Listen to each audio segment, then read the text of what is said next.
Hello दोस्तों, स्वागत है आपका हमारे नए यूट्यूब चैनल पर फिनटेक इंडिया। दोस्तों, हमारे यूट्यूब चैनल पर फाइनेंशियल और क्रिप्टो करेंसी, स्टॉक मार्केट से रिलेटेड वीडियो आती रहती हैं। दोस्तों, आज की वीडियो का हमारा टॉपिक बहुत ही इंपॉर्टेंट है। जो लोग सीखना चाहते हैं और अपनी स्कूलिंग को पूरा कर चुके हैं, या मैं समझता हूं कि यह वीडियो हर एज ऑफ पीपल के लिए बहुत इंपॉर्टेंट है। और मैं ये भी समझता हूं कि इस प्रकार की वीडियो आपको यूट्यूब पर नहीं मिलने वाली है, इसलिए आपको वीडियो को बहुत ध्यान से देखना है। आज की वीडियो में हम बात करेंगे कि क्रिप्टो करेंसी में एक नया कॉइन कैसे बनता है। जी हाँ दोस्तों, बहुत से लोग ऐसे हैं जिनको क्रिप्टो करेंसी समझ में नहीं आती है, या जिन लोगों को पता है कि क्रिप्टो करेंसी क्या होती है, लेकिन उनको ये नहीं पता हुआ कि एक नया कॉइन कैसे बनता है। जी हाँ दोस्तों, आपने कई ऐसे कॉइन के नाम सुने होंगे, जैसे बिटकॉइन, इथेरियम, शिबा इनू, जो कि बहुत पॉपुलर कॉइन है। लेकिन बहुत कम लोग ही जानते होंगे कि आखिर कॉइन बनता कैसे है। यदि कॉइन बनना आसान है तो इसको कोई भी बना सकता है। तो चलिए वीडियो को स्टार्ट करते हैं। तो चलिए पहले बेसिक से स्टार्ट करते हैं, आखिर की क्रिप्टो करेंसी होती क्या है। तो मैं आपको बता दूं, क्रिप्टो करेंसी एक डिजिटल करेंसी होती है जो कि ब्लॉकचेन टेक्नोलॉजी पर काम करती है। जिस प्रकार से हमारा पैसा होता है, रुपया होता है, वह भी एक करेंसी है, लेकिन वह फिजिकली हमारे लिए अवेलेबल होता है। उसको हम देख भी सकते हैं और छू भी सकते हैं। लेकिन क्रिप्टो करेंसी को ना तो हम देख सकते हैं और नहीं छू सकते हैं। यह केवल एक डिजिटल होती है, हजारों कंप्यूटर्स मिलकर इसको चलाते हैं। तो चलिए अब समझते हैं कि कॉइन कैसे बनाया जाता है। दोस्तों, यदि हम यह कहें कि एक नया कॉइन बनाया गया, तो इसका सीधा मतलब होता है कि एक नई ब्लॉकचेन बनाई गई। कॉइन उस ब्लॉकचेन की एक नेटिव करेंसी होता है। और दोस्तों, मैं आपको साथ में यह भी बता दूं कि कॉइन के साथ साथ एक दूसरी करेंसी भी होती है, जिसको हम क्रिप्टो टोकन बोलते हैं। कॉइन की अपनी खुद की ब्लॉकचेन होती है, जबकि टोकन की खुद की ब्लॉकचेन नहीं होती है, वह दूसरे ब्लॉकचेन पर काम करता है। तो चलिए, कॉइन बनने की प्रोसेस में सबसे पहला स्टेप है कि हर कॉइन एक प्रॉब्लम सॉल्व करने के लिए बनाया जाता है। जैसे बिटकॉइन है, बिटकॉइन को डिजिटल मनी की जो प्रॉब्लम है उनको सॉल्व करके बनाया गया है। जब हम कोई बड़ा अमाउंट डिजिटली किसी को ट्रांसफर करते हैं तो उसके हैक होने के चांसेस और स्कैम होने के चांसेस भी रहते हैं, जिसको कम किया गया है बिटकॉइन के द्वारा। जैसे इथेरियम को स्मार्ट कॉन्ट्रैक्ट की प्रॉब्लम सॉल्व करके बनाया गया है, और सोलाना को फास्ट ट्रांजैक्शन की प्रॉब्लम सॉल्व करके बनाया गया है।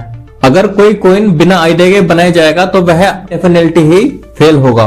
यदि किसी कॉइन को स्ट्रॉन्ग प्रॉब्लम सॉल्व करके बनाया जाएगा तो उसमें फ्यूचर होगा। और दोस्तों, कॉइन बनने के प्रोसेस में स्टेप 2 होता है ब्लॉकचेन टेक्नोलॉजी का चुनना। जैसे बिटकॉइन प्रूफ ऑफ वर्क का पूरा प्रूफ देता है। बिटकॉइन में कोई ट्रांजेक्शन करते हैं तो वह हमारी ट्रांजेक्शन सेव हो जाती है, और उस ट्रांजेक्शन को कोई पर्सन भी देख सकता है, वह पब्लिकली अवेलेबल रहती है। यदि आपको अभी समझ नहीं आया तो मैं आपको थोड़ा और सिंपल लैंग्वेज में समझाता हूँ। जैसे जब कोई हम इंटरनेशनल ट्रांजैक्शन करते हैं तो हैकर या स्कैमर हमारी ट्रांजैक्शन पर नजर रखते हैं, और कभी कभी हमारे साथ स्कैम भी हो जाता है। और बड़ी ट्रांजैक्शन में हमें एक लंबा अमाउंट भरना होता है, जिसमें हमें कभी कभी मिस्टेक भी हो सकती है। बस इसी प्रॉब्लम को सॉल्व करके बिटकॉइन बनाया गया। बिटकॉइन में क्या होता है कि एक बिटकॉइन 80 लाख रुपए के इक्वल होता है। इसमें हमें अमाउंट भरने में भी प्रॉब्लम नहीं होती। जैसे हमें 80 लाख रुपए भेजने हैं तो हमें केवल 1 लिखना है, और यह ब्लॉकचेन टेक्नोलॉजी पर काम करता है। ब्लॉकचेन टेक्नोलॉजी इतनी सिक्योर होती है कि इसको हैक करना या इसके साथ स्कैम होना इम्पॉसिबल होता है, और हर ट्रांजैक्शन पब्लिकली अवेलेबल होती है, और न ही ये किसी गवर्नमेंट के कंट्रोल में होता है और न ही किसी कंपनी के कंट्रोल में होता है।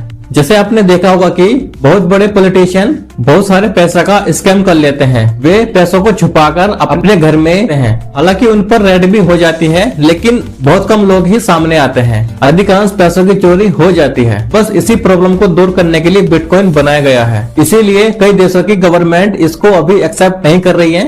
हालांकि इंडिया ने इसको एक्सेप्ट कर लिया है, और इंडिया में अब यह लीगल है। आप इसमें इन्वेस्ट कर सकते हैं और बिटकॉइन में ट्रांजैक्शन भी कर सकते हैं। तो चलिए आगे जानते हैं कॉइन बनने का स्टेप 3। ब्लॉकचेन एक कोड डेवलप करता है। डेवलपर ब्लॉकचेन का कोड बनाते हैं और उसका एक वॉलेट भी बनाते हैं, और ट्रांजैक्शन का रूल्स सेट करते हैं। और स्टेप 4 है कॉइन सप्लाई और रूल तय करना। कॉइन की सप्लाई एक लिमिटेड होती है। जैसे मैं आपको बता दूं, इस दुनिया में 21 मिलियन बिटकॉइन बनाए जाएंगे।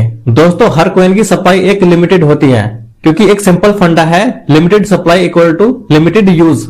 यदि कोई चीज लिमिटेड होगी तो उसका यूज भी लिमिटेड ही होगा। लिमिटेड सप्लाई होने से प्राइस बढ़ने के चांसेस भी रहते हैं।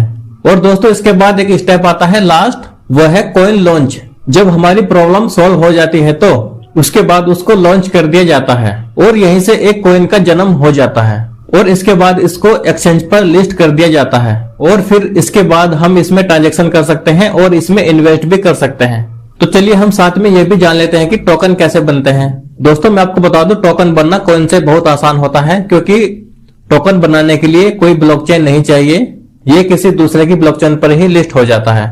इसीलिए 90% स्कैम टोकन में ही होते हैं। कॉइन बनने का प्रोसेस बहुत स्ट्रांग होता है, लेकिन इसमें स्कैम होना बिल्कुल इम्पॉसिबल होता है।